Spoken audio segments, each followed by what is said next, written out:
जय हिंद मित्रों, चलो हम आज की पढ़ाई शुरू करें। बच्चों, आज हम पढ़ने जा रहे हैं 11C और ये तुम्हारे इस चैप्टर का सबसे इम्पॉर्टेंट कंपोनेंट है।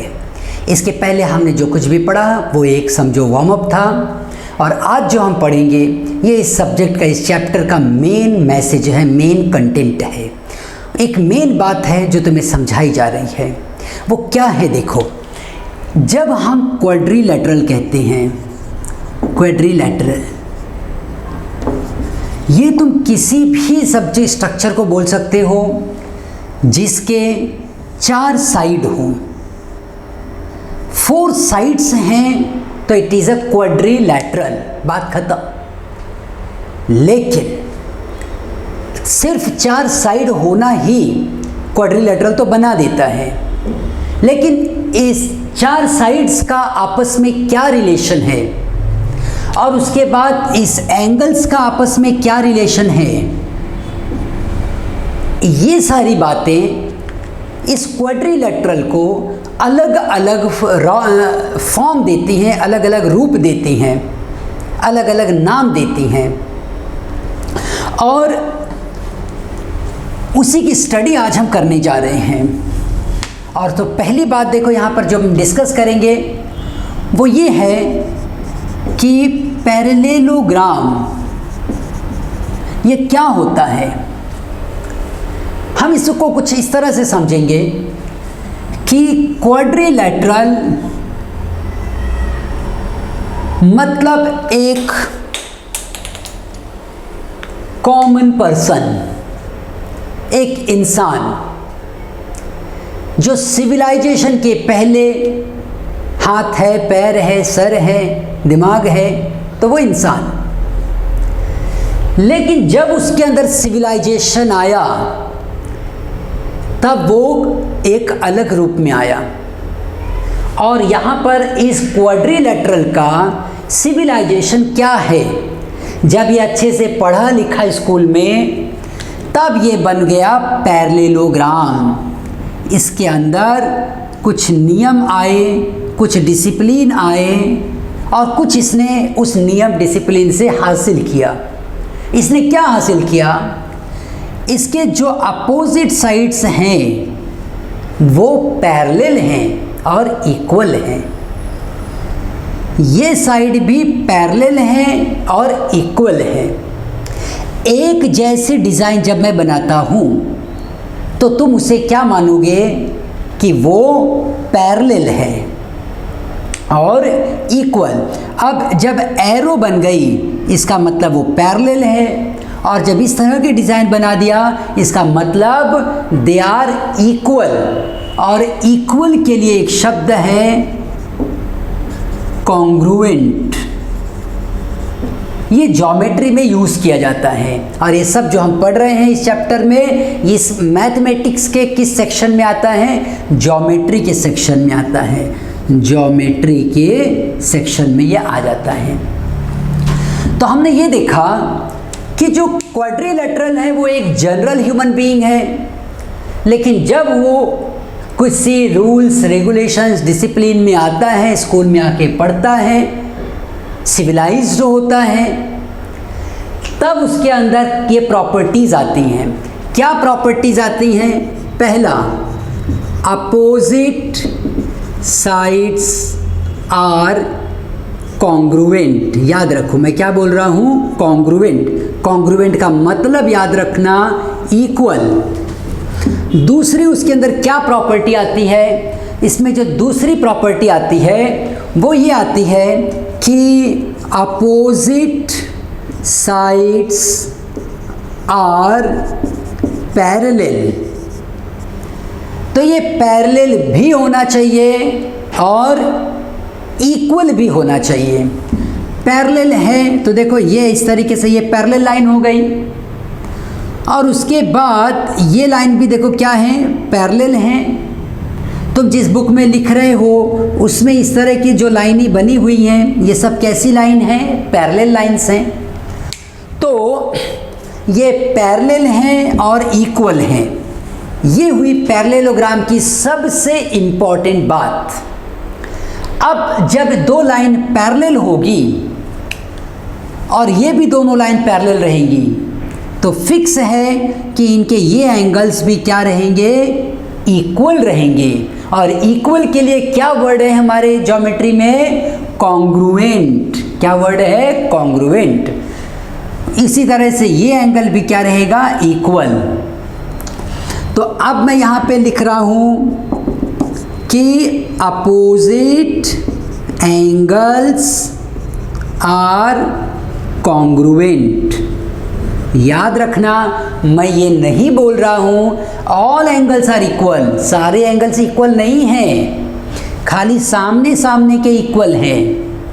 अगर ये मान लो 80 है तो ये भी 80 ही रहेगा, लेकिन ये 80 नहीं होगा। ये क्या होगा मैं बताता हूँ। एडजेसेंट एंगल्स, एडजेसेंट इन्हें क्या कहेंगे, एडजेसेंट, आजू बाजू वाले angle. Adjacent angles are congruent. Adjacent angle भी क्या रहेंगे, एडजेसेंट एंगल्स आर, यहाँ पे वर्ड आएगा, एडजेसेंट एंगल्स आर सप्लीमेंट। ये जो दो एंगल हैं यही क्या हैं, एडजेसेंट एंगल। और ये एडजेसेंट एंगल होते हैं सप्लीमेंट्री। सप्लीमेंट्री का मतलब वो एंगल दोनों मिला के 180 बनेंगे। तो ये अगर 80 है तो ये भी क्या रहेगा, 100।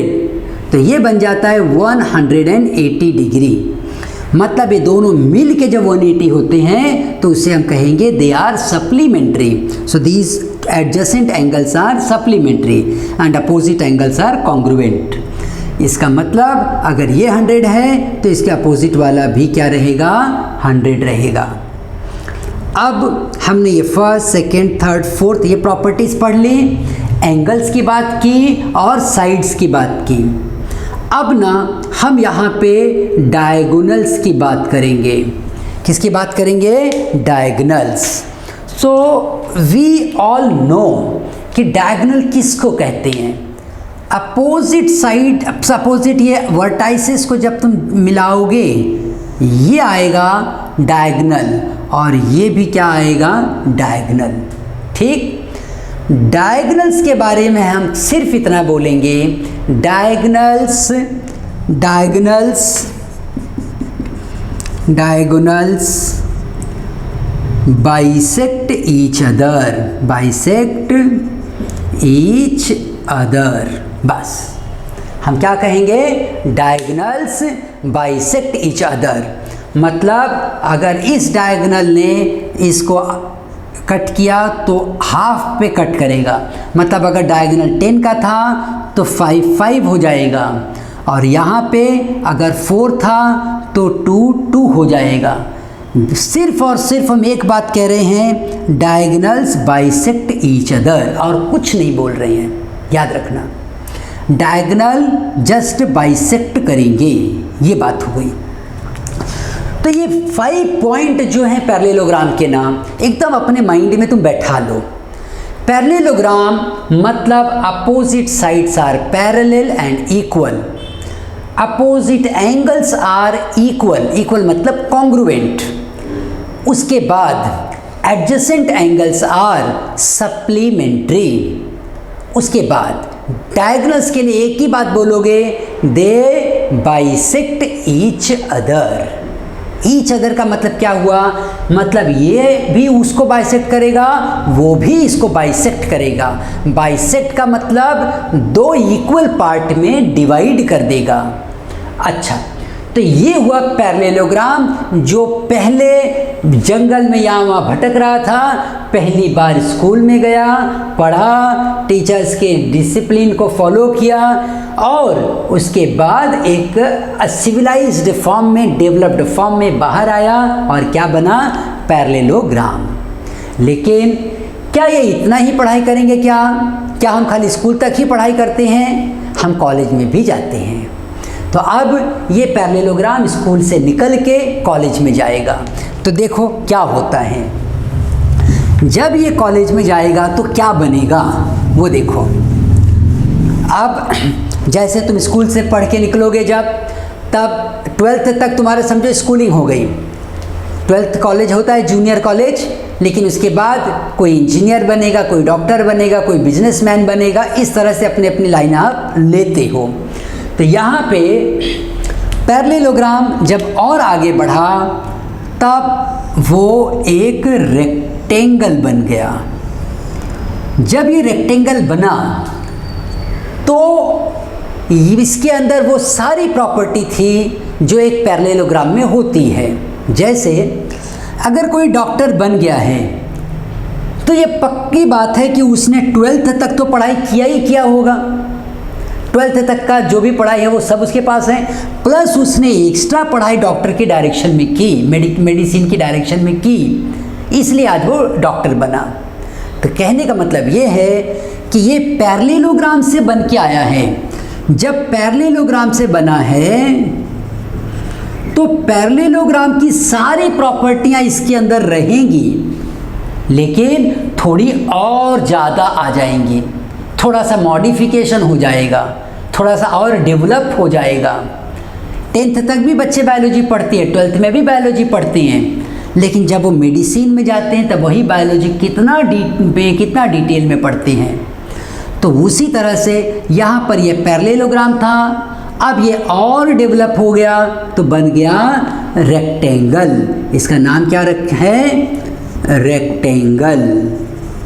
अच्छा, रेक्टेंगल में देखो opposite sides are parallel and equal. Opposite sides क्या है? Parallel and equal.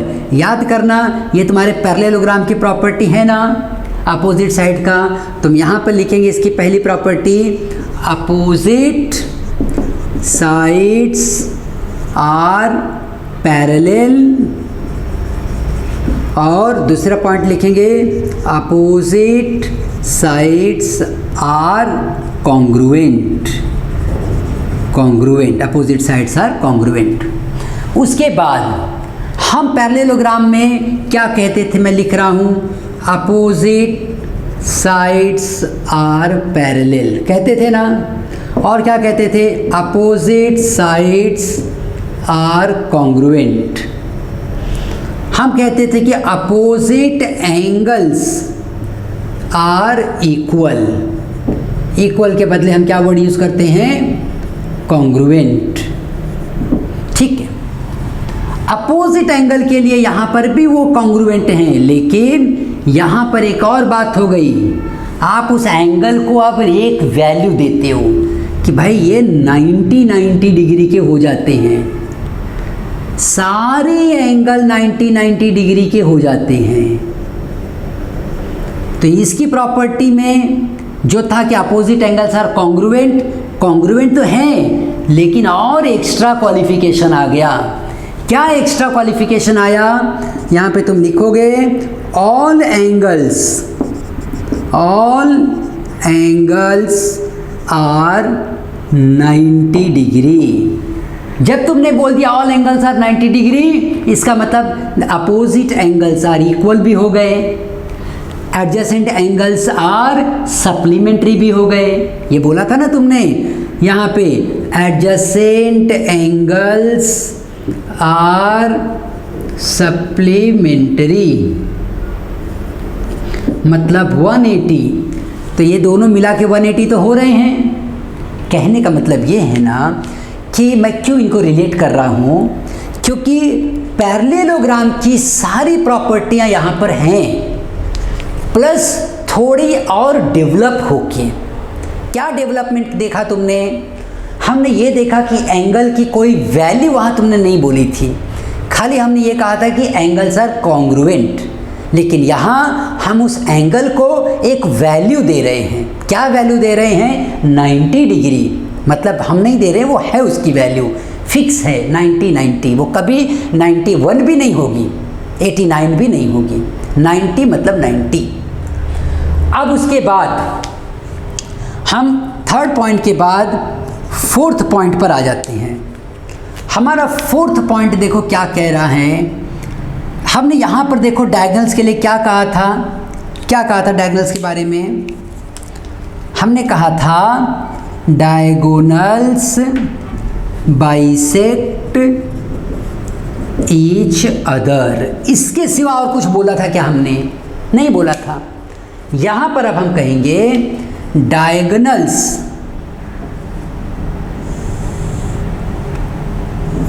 Are congruent. पहली बार हम क्या कहेंगे? Diagonals are congruent. Diagonals are congruent मतलब डायगोनल्स इक्वल होंगे तब रेक्टेंगल। इक्वल नहीं रहेंगे तो उसका पैरेललोग्राम बोलो। लेकिन जब डायगोनल्स इक्वल रहेंगे तब जाके तुम उसके बारे में बोल सकते हो कि भाई ये रेक्टेंगल है, अगर ये बाकी रिक्वायरमेंट को पूरा कर रहा है तो। मतलब बाकी सारे मतलब 90 डिग्री सब होना चाहिए, अपोजिट साइड पैरेलल होनी चाहिए, इक्वल होनी चाहिए, ये सब। तो डायगोनल कॉन्ग्रुएंट होना ये बड़ी रिक्वायरमेंट है। अब क्या ये बाइसेक्ट कर रहे हैं? हाँ, बाइसेक्ट तो कर ही रहे हैं, क्योंकि पैरेललोग्राम की सारी प्रॉपर्टी यहाँ पे हैं। 12th पास बच्चे की जितनी क्वालिफिकेशन है वो सब इस डॉक्टर में है। 12th पास तक की, और क्या उससे भी आगे अब इसके अंदर क्वालिफिकेशन आ गई। क्या आ गई? डायगोनल्स आर कॉन्ग्रुएंट हो गए, जबकि वहाँ पर ऐसा कुछ भी नहीं था। तो हम यहाँ पे 5th पॉइंट लिखेंगे, diagonals bisect each other. Each other मतलब दोनों एक दूसरे को बाइसेक्ट कर रहे हैं और इक्वल भी हैं, है ना। हर साइड एक दूसरे को बाइसेक्ट कर रही है। अच्छा, तो ये 1 2 3 4 5 पॉइंट तो हमारे हो गए। अब इसके बाद हम, ये बाइसेक्ट वाली बात हो गई, सब कुछ हो गया, ये क्लियर हो गया। अब इसके बाद देखो, जैसे कोई डॉक्टर तो बन गया, हम जो अपने घर के आसपास जो भी डॉक्टर होते हैं हम उनके पास जाएंगे, दवा वगैरह लेते हैं, सर्दी खांसी हुई, बुखार हुआ, जाते हैं। लेकिन क्या किसी को मेजर प्रॉब्लम आई, जैसे हार्ट का प्रॉब्लम आया, माइंड का प्रॉब्लम आया, तो भी क्या हम बाजू वाले डॉक्टर के पास जाते हैं? ना, नहीं जाएंगे। हम कहाँ जाते हैं? बड़े हॉस्पिटल्स में जाते हैं, जहाँ स्पेशलिस्ट होते हैं, सर्जन होते हैं। तो वही डॉक्टर जो अपनी पढ़ाई किए हैं वो और स्पेशल पढ़ाई करते हैं, तब वो क्या बनते हैं? हार्ट के स्पेशलिस्ट बन जाएंगे, कोई चाइल्ड स्पेशलिस्ट बनता है, इस तरीके से। तो मतलब यहाँ पर अब मैं कैसे रिलेट कर रहा हूँ, देखो, ये पैरेललोग्राम था, पढ़ाई की, रेक्टेंगल बन गया, डॉक्टर बन गया। लेकिन अब इसने और पढ़ाई की तो स्पेशलिस्ट डॉक्टर बन गया, और मतलब क्या बना? मतलब ये स्क्वायर बन गया। क्या बन गया? स्क्वायर। अब स्क्वायर की क्या क्या प्रॉपर्टी होती है, कैसे कैसे वो प्रॉपर्टीज बदलेंगी वो देखो। स्क्वायर की प्रॉपर्टी में मैं अब ये यहाँ पे मिटा देता हूँ और फिर तुमको स्क्वायर समझाता हूँ कि स्क्वायर कैसे कनेक्टेड है। तुम डायग्राम की तरफ यहाँ पे देखना। इस डायग्राम के लिए हम लिखेंगे कि पैरेललोग्राम की सारी प्रॉपर्टी हैं, तो इसका मतलब हम बोलेंगे अपोजिट साइड यहाँ भी क्या है? पैरेलल हैं। Opposite sides are congruent.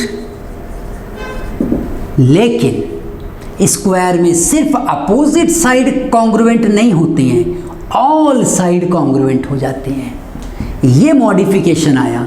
Rectangle से अलग क्वालिफिकेशन आ गई, डॉक्टर अब स्पेशलिस्ट डॉक्टर बन रहे हैं। तो हम खाली अपोजिट साइड नहीं कहेंगे, हम कहेंगे ऑल साइड्स आर कॉन्ग्रुएंट। ये साइड पैरेलल तो थे, और पैरेलल होने के बाद और क्या हो गए? कॉन्ग्रुएंट हो गए। अच्छा, तो ऑल साइड आर कॉन्ग्रुएंट। अब एंगल्स की बात करो, एंगल्स तो फिक्स है, all angles are 90 degree. Parallelogram में हमने एंगल के लिए कोई बात नहीं कही थी, लेकिन जब वो यहाँ पर आया तो हमने उसको नंबर दिया, दैट इज़ 90। अब वो एंगल वहाँ पर भी 90 है, तो all angles of a square all angles are of 90 degree. ये 3 बातें हो गई हमारी साइड के बारे में और एंगल के बारे में। यहाँ भी हमने की थी, अब स्क्वायर में भी कर लिए। इसके बाद हम किसकी बात करते हैं? हम डायगोनल की बात करते हैं। डायगोनल हमसे क्या कहता है? डायगोनल के लिए हम लिखेंगे, यहाँ पर लिखेंगे बहुत ध्यान से सुनना, diagonals are perpendicular bisector of each other. Diagonals congruent तो होते हैं, इक्वल तो होते हैं। वो भी पॉइंट यहाँ पे बता देता हूँ कि डायगोनल्स आर कॉन्ग्रुएंट, कॉन्ग्रुएंट तो हैं, लेकिन और क्या हैं? They are perpendicular bisector. हमने ये कहा कि ये एक दूसरे को 90 डिग्री पे कट करते हैं। याद रखो, रेक्टेंगल में खाली हमने कहा था they are congruent and bisect each other, बस। लेकिन यहाँ पे कॉन्ग्रुएंट भी हैं, बाइसेक्ट भी कर रहे हैं और 90 डिग्री पर बाइसेक्ट कर रहे हैं। तो यहाँ से यहाँ में फ़र्क ये आया कि इसमें 90 डिग्री पे बाइसेक्ट कर रहे हैं ऐसा नहीं कहा गया, खाली बाइसेक्ट कर रहे हैं ऐसा कहा गया। यहाँ पे तुमने क्या कहा कि वो 90 डिग्री पर बाइसेक्ट कर रहा है। तो मैं इस पॉइंट को यहाँ पर ऐसे लिखूँगा कि डायगोनल्स, 4th पॉइंट की मैं बात कर रहा हूँ, डायगोनल्स आर कॉन्ग्रुएंट। डायगोनल्स क्या हैं? कॉन्ग्रुएंट हैं। डायगोनल्स आर परपेंडिकुलर बाइसेक्टर, ये परपेंडिकुलर का सिंबल है, बाइसेक्टर्स ऑफ ईच अदर। ये बात तो देखो, जब रेक्टेंगल और मॉडिफाई हुआ तो उसमें क्या मॉडिफिकेशन आया? मॉडिफिकेशन ये आया कि इसके जो साइड थे जो अलग अलग थे, ये अलग था, ये अलग था, तो ये सारे साइड जब इक्वल हो गए तब वो स्क्वायर बना। ये डायगोनल्स जो हैं वो जब एक दूसरे को परपेंडिकुलर पे कट किए तब ये स्क्वायर बना। तो इस तरह से ये जर्नी पैरेललोग्राम से शुरू होके रेक्टेंगल से होते हुए एक स्क्वायर तक पहुंच गई। तो ये देखो, ये कॉन्सेप्ट अच्छे से अपने मन में बैठा लो, क्योंकि मैथ्स एक ऐसा सब्जेक्ट है, हमें याद नहीं करना है, रटना नहीं है, उसको अंडरस्टैंड करना है, तब तुम इस पढ़ाई को एंजॉय कर पाओगे। और पढ़ाई तो एंजॉय करने के लिए होती है। देखो, ये हमारे पास था पैरेललोग्राम। ये मैं यहाँ पे पहले पैरेललोग्राम ही ड्रॉ कर देता हूँ। ये था हमारे पास पैरेललोग्राम, और वही पैरेललोग्राम आगे जाके रेक्टेंगल बना और आगे जाके क्या बना? स्क्वायर बना। इस तरह से इसकी जर्नी आगे बढ़ी, एकदम मन में बैठा लेना। अब हम आगे बढ़ेंगे और दूसरे भी क्वाड्रिलेटरल्स को पढ़ेंगे।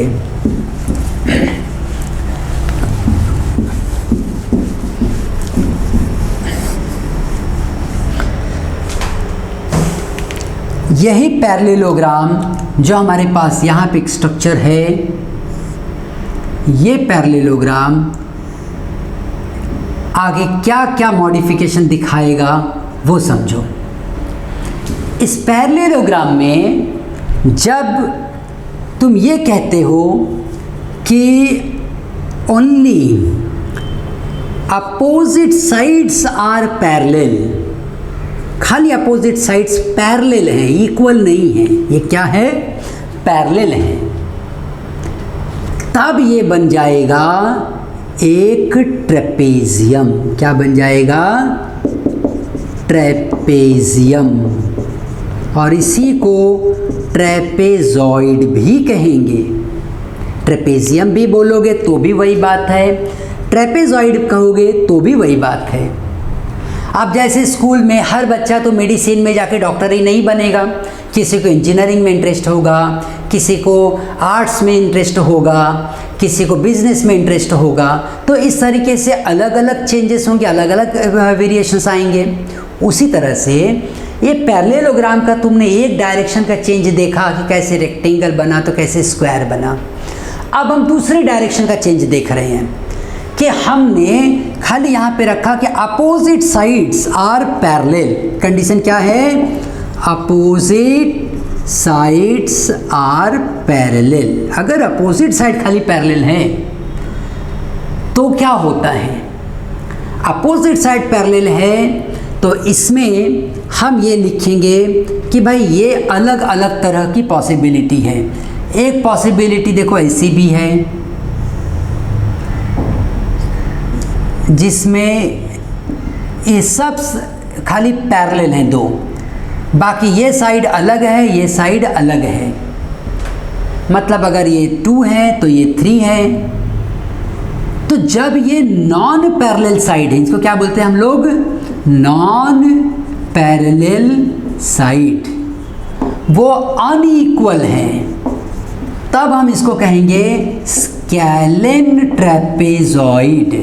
क्या कहेंगे? स्केलेन ट्रेपेजॉइड और स्केलेन ट्रेपेजियम।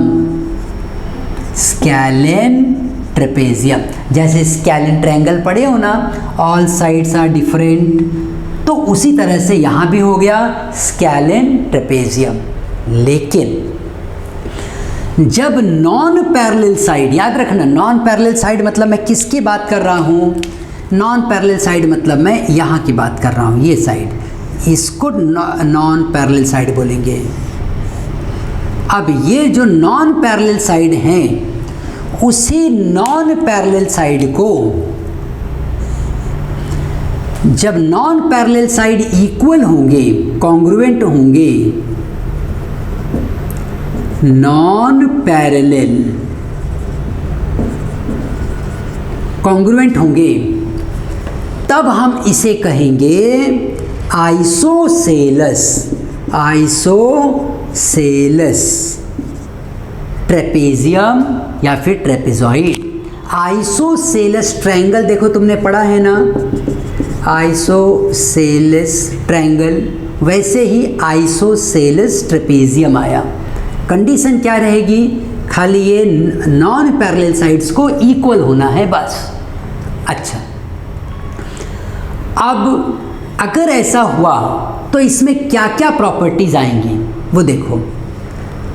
ये यहाँ पे ये इसको बोलते हैं बेस एंगल, तो हम कहेंगे ऑल, ऐसा लिखते both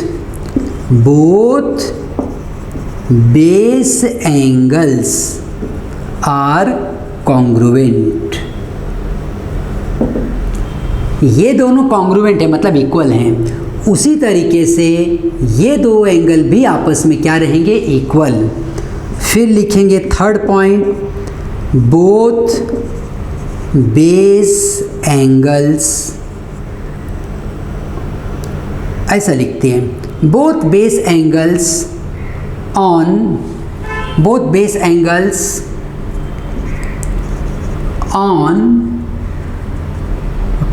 both the parallel sides are congruent। तो एक ही लाइन में काम हो जाएगा, दूसरी लाइन लिखने की जरूरत नहीं है। both base angles on both the parallel sides are congruent। मतलब ये दोनों बेस एंगल आपस में इक्वल रहेंगे और ये दोनों बेस एंगल आपस में इक्वल रहेंगे। तो एक लाइन में पूरी बात कैसे बोलनी है? Both base angles on both the parallel sides are congruent. उसके बाद तुम थर्ड पॉइंट की बात करो। थर्ड पॉइंट में ना हम ये कहेंगे कि अपोजिट साइड्स आर पैरेलल हो गया, नॉन अपोजिट साइड या non parallel sides are congruent. जो नॉन पैरेलल साइड होंगे वो क्या होंगे, कॉन्ग्रुएंट। मतलब ये साइड और ये साइड क्या रहेंगे, कॉन्ग्रुएंट रहेंगे। अब जरा इनके डायगोनल के बारे में भी बात कर लो। ये पॉइंट्स को हम क्या कहेंगे, डायगोनल। तो फोर्थ पॉइंट पे तुम लिख दो डायगोनल्स आर कॉन्ग्रुएंट। याद रखो ये सारी प्रॉपर्टी तुम किसके लिए पढ़ रहे हो, तुम खाली आइसोसेलेस ट्रेपेजियम के लिए पढ़ रहे हो बस। अच्छा, डायगोनल्स के बारे में हम क्या कह दिए, डायगोनल्स आर कॉन्ग्रुएंट, मतलब दे आर इक्वल। अच्छा, अब अभी स्केलेन ट्रेपेजॉइड के लिए कोई अलग से प्रॉपर्टी पढ़ने की ज़रूरत नहीं है। तो ये दो तरह के तो ट्रेपेजॉइड देख लिया हमने। एक और ट्रेपेजॉइड है, वो क्या होता है, देखो उसमें भी ना दो साइड पैरेलल तो रहेंगे। पैरेलल मतलब ये आप तुम ऐसा एरो बना के दिखा दो, मतलब दे आर पैरेलल। लेकिन जो नॉन पैरेलल साइड होते हैं वो कुछ इस तरह से रहेंगे, मतलब ये 90-90 रहेंगे। तब इसे हम राइट एंगल्ड ट्रेपेजियम कहेंगे। ठीक है, तो तुम्हें राइट एंगल्ड ट्रेपेजियम के बारे में एक बात खाली ये बोलना है, तो क्या बोलोगे कि ये एक ऐसा ट्रेपेजियम है जिसके दो एंगल क्या होते हैं, 90-90 डिग्री। तो angle formed on both the parallel side is 90-90 degree, लेकिन खाली दो, this one and this one. अच्छा, तो ये देखो हमने यहाँ पर डिटेल में पढ़ा कि कितने तरह के ट्रेपेजियम हैं, खाली 3 तरीके के। पहला स्केलेन पकड़ लो, दूसरा आइसोसेलस, और थर्ड वाला क्या है, राइट एंगल्ड ट्रेपेजियम। तो यहाँ पे ये इनकी कहानी ख़त्म होती है। ज़्यादा डिटेल किसके बारे में, किसकी प्रॉपर्टीज़ पढ़ते हैं हम, ये आइसोसेलस ट्रेपेजियम की। बाकी इसके लिए हम खाली बता देते हैं कि this is a scalene trapezoid जिसके नॉन पैरेलल साइड भी अनइक्वल होंगे, पैरेलल साइड भी अनइक्वल होंगे। अच्छा, राइट एंगल वाले में क्या बोलेंगे कि angle formed on the one of the non parallel side is 90 degree. अच्छा, इसके बाद हमने अब तक देखो क्या क्या पढ़ा। पैरेललोग्राम से हमने पढ़ा रेक्टेंगल कैसे बनेंगे, फिर वो रेक्टेंगल आगे जाके स्क्वायर कैसे बनेगा ये भी हमने देखा। अब वही पैरेललोग्राम आगे जाके कैसे ट्रेपेजियम बनेगा वो भी हमने देख लिया। तो इसके लिए भी मैं यहाँ लिख देता हूँ।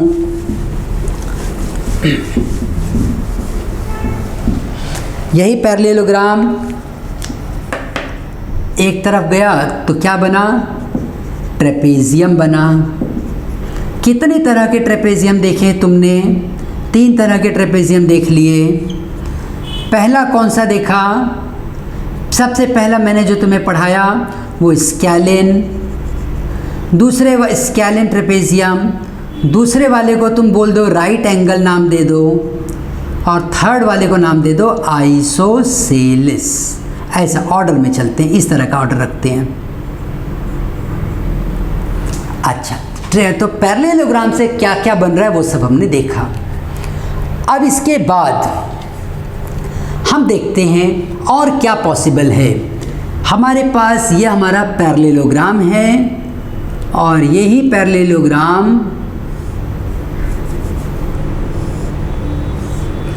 पैरेललोग्राम जब ऐसा हो जाएगा कि इसके अपोजिट साइड्स पैरेलल हैं और इक्वल हैं, ये भी पैरेलल हैं एंड इक्वल हैं, ठीक है। लेकिन यही पैरेललोग्राम जब अपने सारे साइड्स को इक्वल कर लेगा, बताओ कब हुए थे इसके सारे साइड्स इक्वल, स्क्वायर में। स्क्वायर में सारे साइड्स इक्वल थे, लेकिन स्क्वायर में क्या हुआ था, 90 डिग्री बना था, ये बात थी। रेक्टेंगल में ऐसी बात नहीं है। अब जब वही पैरेललोग्राम फिर से अपने सारे साइड्स इक्वल करता है, लेकिन एंगल 90 नहीं बना रहा है, खाली ये साधा सा पैरेललोग्राम अपने सारे साइड्स इक्वल कर लेता है, तब वो बन जाता है रोम्बस। देखो डॉक्टर तो होते हैं ना, लेकिन डॉक्टर के साथ काम करने के लिए नर्स की भी ज़रूरत पड़ती है और वार्ड बॉय की भी ज़रूरत पड़ती है। तो ये वैसे हैं कि ये पढ़ाई करके डॉक्टर तो नहीं बने, लेकिन डॉक्टर से जुड़ी हुई कुछ प्रॉपर्टी इन्होंने हासिल कर ली है।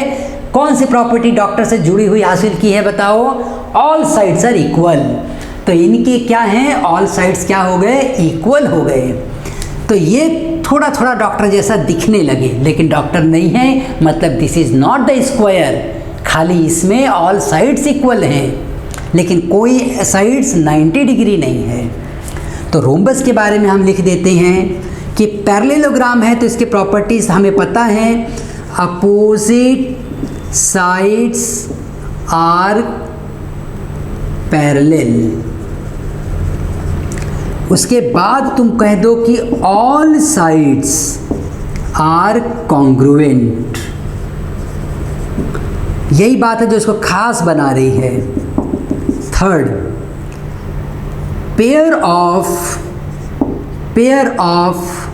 Opposite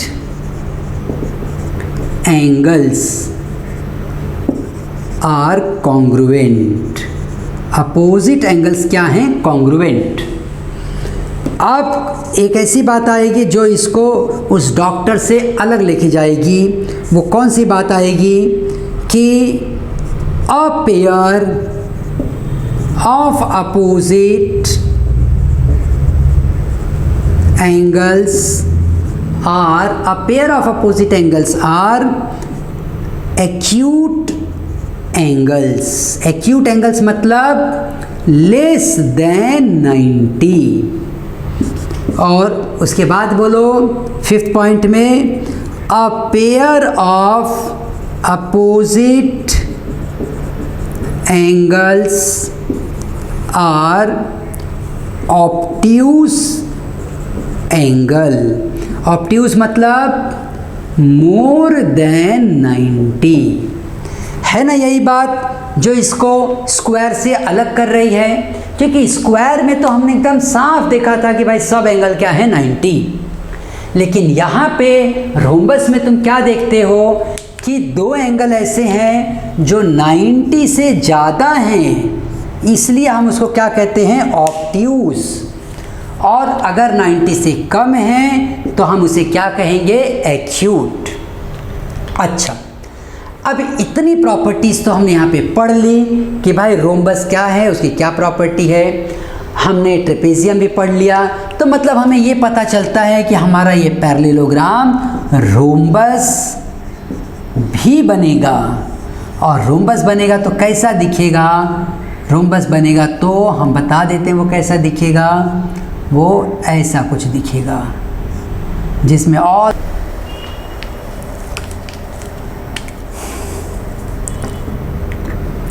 diagonals are perpendicular bisector of each other. मतलब ये जो मेजर है, जो बड़ा है, वो भी छोटे को दो पार्ट में कट करेगा, और जो माइनर है वो भी मेजर को मतलब बड़े को दो पार्ट में कट करेगा। तो ये बहुत इंपॉर्टेंट प्रॉपर्टी है डायगोनल्स के बारे में। Diagonals are unequal, major and minor एक, और दूसरा क्या बोलेंगे, diagonals are perpendicular bisectors of each other. एकदम मन में बैठा लो, डायगोनल्स आर अनइक्वल। कहाँ पे, रोम्बस में डायगोनल्स आर अनइक्वल। अब उसके बाद मैं तुम्हें सेंट्रल पार्क की कहानी सुना रहा था। उस दिन ये डायगोनल यहाँ घूम रहा है। फिर अचानक से हवा आई, बहुत तेज हवा आई थी, या पता नहीं क्या हुआ कि एक पत्थर वहाँ से आया, यहाँ पे अटक गया, यहाँ पे रुक गया। लेकिन उस पत्थर के वेट से ये वाला जो हिस्सा था ये थोड़ा सा इलोंगेट हो गया। इलोंगेट मतलब जैसे रबड़ को ऐसे खींच देते हैं ना, ऐसा बन गया। ये क्या बन गया सर? ये क्या हुआ?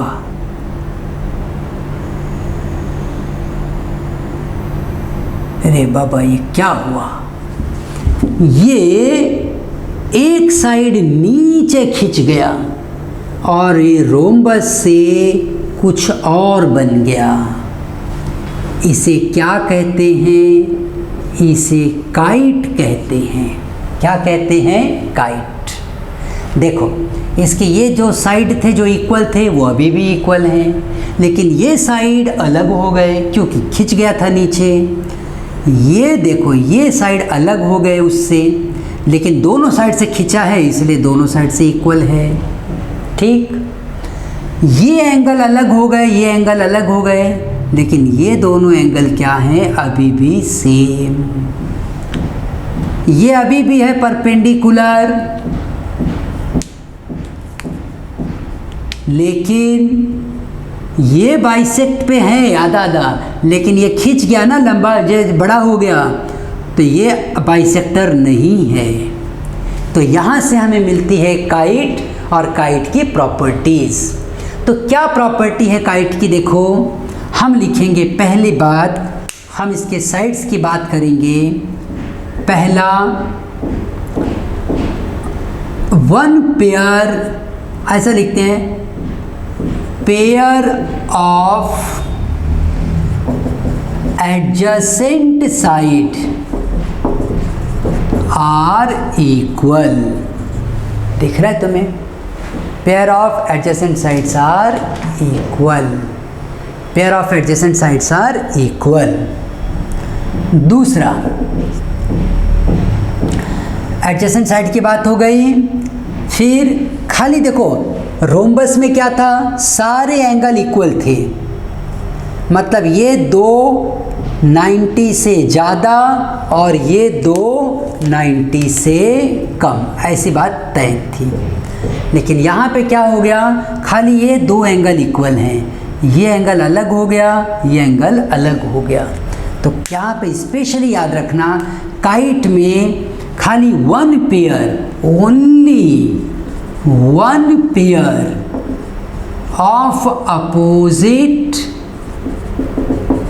Angles are equal. Only one pair of opposite angles are equal. वो ये तूफान आने के पहले दोनों पेयर आप इक्वल होते थे, मतलब ये दोनों आपस में इक्वल होते थे, फिर ये दोनों भी आपस में इक्वल होते थे। लेकिन जब उस दिन वो तूफान आया, वो पत्थर इससे पकड़ के नीचे की तरफ आ गया, तो ये एलोंगेट हो गया। वो दिन है और आज का दिन है। ये अभी भी ये एंगल बिगड़ गया और तब से काइट आ गई। और इसका मतलब हम क्या कहेंगे? खाली only one pair of opposite angle are equal. अच्छा, इसका हमें बहुत दुख है कि ये एंगल जो कभी इक्वल हुआ करते थे वो अब आज इक्वल नहीं रहे, इसका हमें बहुत दुख है। ठीक है, मैं इसके मिटा दे रहा हूँ क्योंकि अब ये इक्वल नहीं रहे, हमें इसका दुख है। अब आगे देखते हैं। ठीक है, आगे ज़िंदगी आगे बढ़ने का नाम है। डायगोनल्स की बात करते हैं। डायगोनल्स क्या कह रहे हैं? ये डायगोनल परपेंडिकुलर थे, अभी भी परपेंडिकुलर हैं। तो यहाँ पे लिखेंगे डायगोनल्स आर परपेंडिकुलर। यहाँ पर भी डायगोनल इक्वल नहीं थे, अभी भी इक्वल नहीं है, लेकिन हम लिखेंगे only one diagonal is perpendicular bisector. Bisector. याद रखो, ये फर्क पड़ गया। समझो बात को। पहले क्या होता था, रोम्बस में दोनों डायगोनल एक दूसरे के परपेंडिकुलर बाइसेक्टर हुआ करते थे। मतलब ये उसको 90 पे कट करता था तो वो भी उसको 90 पे कट करता था। लेकिन अब ये कट तो कर रहे लेकिन बाइसेक्ट करता था। अब यहाँ पे ये बाइसेक्ट तो हो गया, लेकिन क्या ये बाइसेक्ट हुआ है क्या? ये देखो कितना छोटा पार्ट है और दो एक छोटे पार्ट में बड़े पार्ट में डिवाइड हो गया। ज़रा देखो, ये पार्ट छोटा है, ये पार्ट बड़ा है। जबकि यहाँ पे ये भी बराबर था, ये भी बराबर था।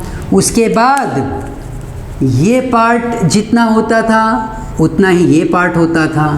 तो मतलब दोनों डायगोनल एक दूसरे के लिए क्या थे? Perpendicular bisector. दोनों एक दूसरे को बाइसेक्ट करते थे।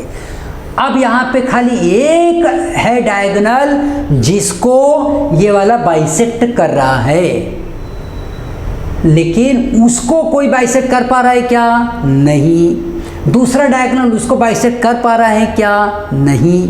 इसलिए हम लिख रहे हैं only one diagonal is perpendicular bisector. अब डायगोनल्स इक्वल हैं क्या? वो तो पहले भी इक्वल नहीं थे, तो अभी भी नहीं है। Diagonals are unequal. Diagonals are unequal. Diagonals हैं कैसे? अनइक्वल हैं। Diagonals are unequal. Major and minor. Major and minor.